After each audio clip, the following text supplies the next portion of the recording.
peuple camerounais assoiffé du changement. Pourquoi vous paniquez? Pas besoin de paniquer. Son Excellence Maurice Kamto sera candidat. Oui, sa candidature sera retenue. Par contre, j'aimerais que nous sortons des émotions. Nous analysons le monde.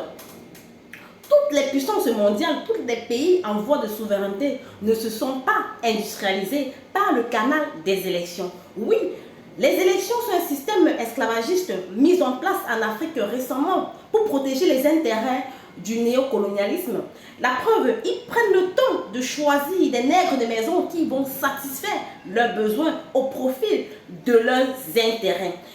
Les élections que vous voyez ne datent même pas de longtemps. L'Afrique est royale, elle n'est pas républicaine. Nous avons un devoir historique. Une révolution inachevée menée par nos héros, Ernest Ouandié, Félix Moumié, Ruben Ouyobé, Hossein Diafana, ils sont nombreux. Nous devions révolutionner pour se libérer. Les dictatures ne se déracinent pas à travers les élections. Le néocolonialisme ne se déracine pas à travers la paix et les élections. Tout ça est archi faux.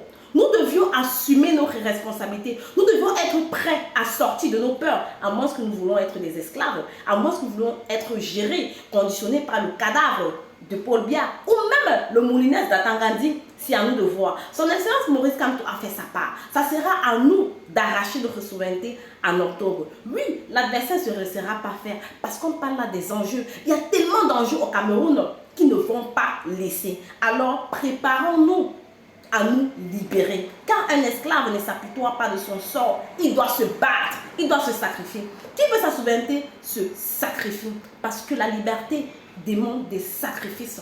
Alors que Camerounais, soyons prêts à nous libérer. Vive la révolution, vive nos héros, abat le néocolonialisme, abat les dictatures.